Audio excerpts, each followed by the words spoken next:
सभी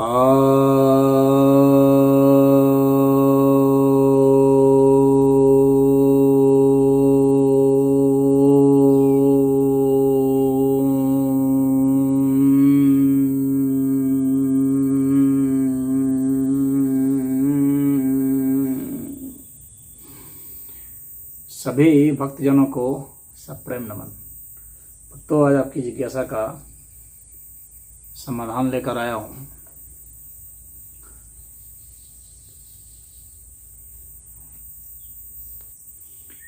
यह जिज्ञासा श्री अमित धीमान जी ने की है कि सहवास में अगर वीर्य सखलित स्त्री और पुरुष का दोनों का हो जाए तो क्या शक्ति दोनों की एक दूसरे को मिल जाती है या व्यर्थ चली जाती है।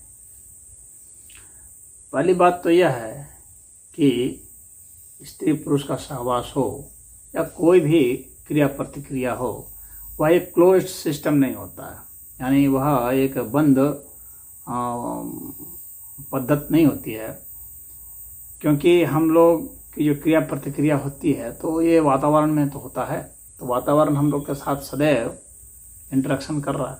तो हम लोग के शरीर से जो ऊष्मा है यह सदैव जो है बाहरी वातावरण में जा रहा है और बाहरी वातावरण से भी हमारे में आ रहा है।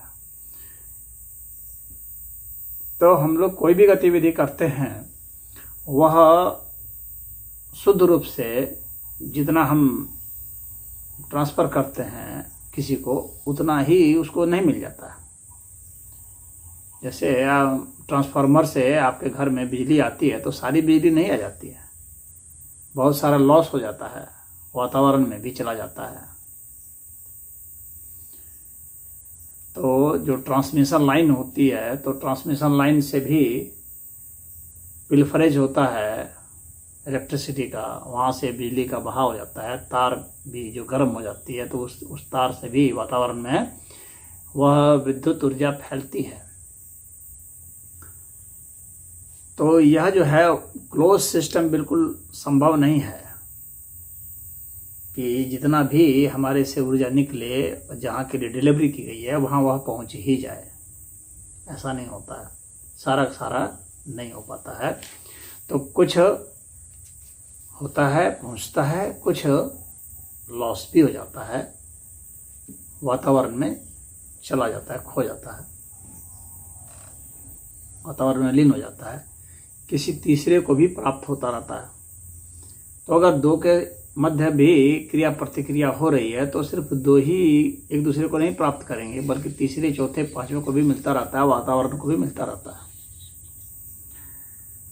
हाँ, यह हो सकता है कि अधिकतम एक्सचेंज जो है, अधिकतम ऊर्जा का जो एक्सचेंज हो रहा है, आदान प्रदान हो रहा है ऊर्जा का, तो वह अधिकतम मिलेगा। लेकिन सारा जो यहाँ पर है कि क्या सारा मिल जाता है, तो नहीं।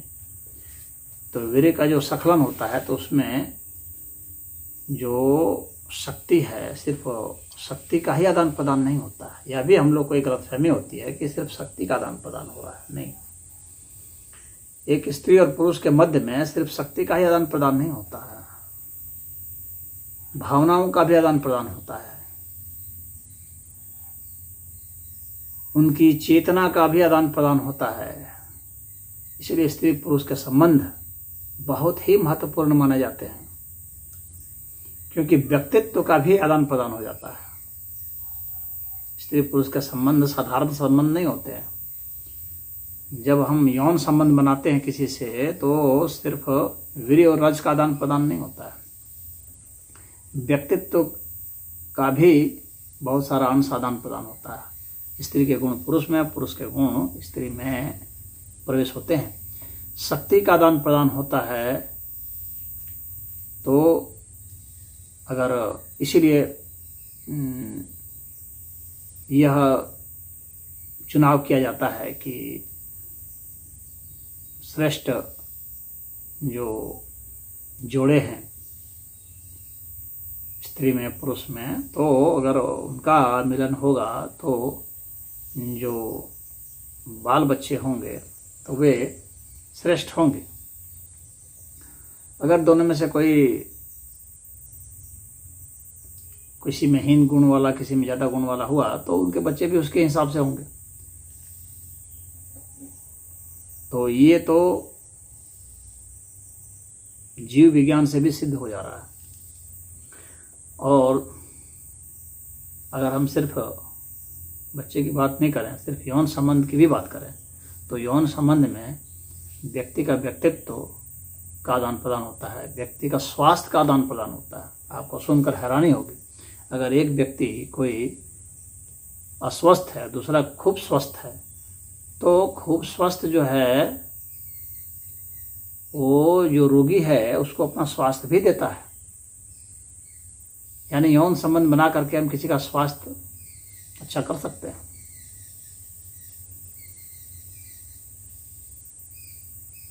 अभी अगर यौन संबंध बने भी नहीं है, सिर्फ संबंध है, सिर्फ बातचीत का ही संबंध है, तो उससे भी भावनाओं का आदान प्रदान, मानसिक आदान प्रदान, ये सब शुरू हो जाता है। उनका चुंबकीय और विद्युतीय आदान प्रदान शुरू हो जाता है। इसीलिए बहुत ही मायने रखता है एक व्यक्ति से दूसरे व्यक्ति का जो अंतर संबंध है वह बहुत ही महत्वपूर्ण है।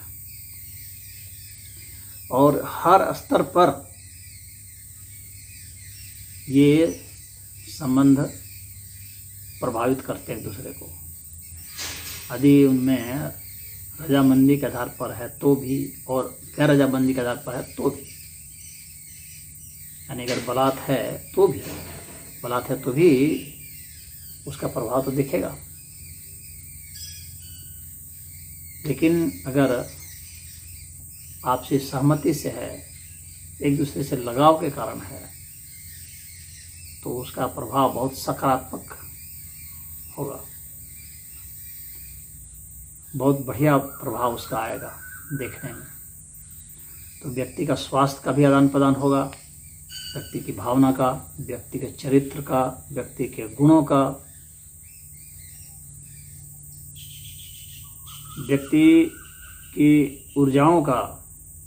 खाली वीर्य और रज का ही आदान प्रदान नहीं होता है। यानी रज का मतलब रज की शक्ति की बात कर रहा हूँ।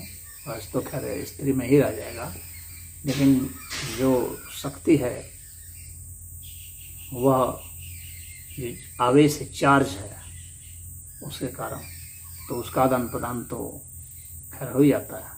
पूरे शरीर के व्यक्तित्व का जो चार्ज है उसका आदान प्रदान होता है, इसीलिए धीरे धीरे न्यूट्रलाइज हो जाते हैं।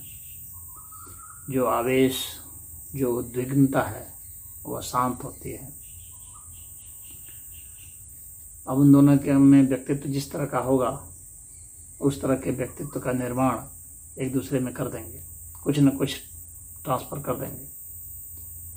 और यह जो संबंध होता है काफ़ी लंबा संबंध होता है, काफ़ी अंतरतम गहराई तक यौन संबंध प्रभावित करते हैं, जन्म तक प्रभावित करते हैं।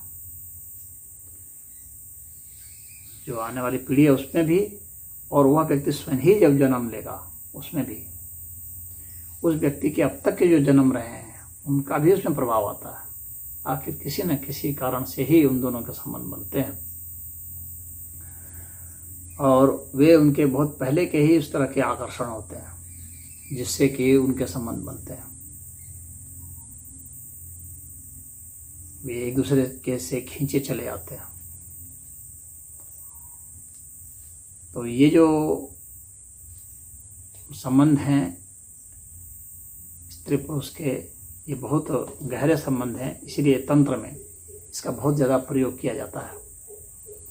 और तंत्र में जो साधना है वो यौन संबंध के साथ ही है, चाहे क्रोध पर काबू करना हो, चाहे हिंसा पर, चाहे ब्रह्मचर्य पर, चाहे अभिमान पर, लोभ पर, मोह पर, जिस चीज़ पर भी हो, तो वह जो है वो यौन संबंध बनाते समय ही तंत्र में साधना करने का प्रावधान है।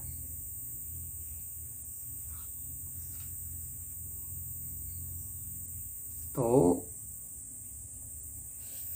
पुराने समय में जो नियोग किया जाता था, जिसमें कि जिस स्त्री के बच्चे नहीं होते थे तो उसको साधु संत के यहाँ भेज दिया जाता था नियोग के लिए,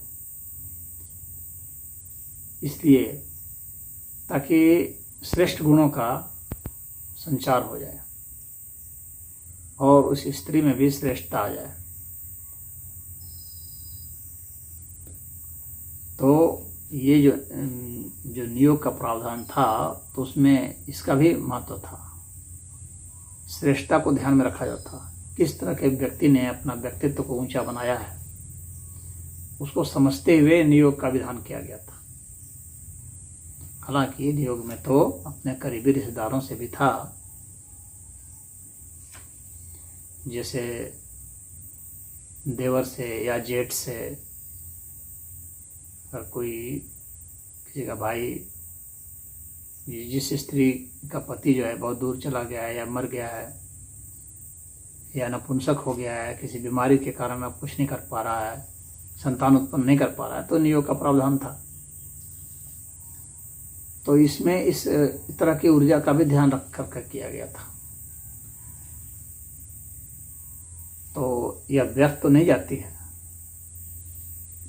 एक दूसरे के व्यक्तित्व को प्रभावित करती है, लेकिन सारा का सारा नहीं ट्रांसफर हो सकता है, न स्त्री से पुरुष में न पुरुष से स्त्री में, लेकिन बहुत हद तक बहुत कुछ ट्रांसफर भी होता है और सिस्टम में भी यानी वातावरण में भी चला जाता है। तो यही यहाँ पर निष्कर्ष है। हरि ओम।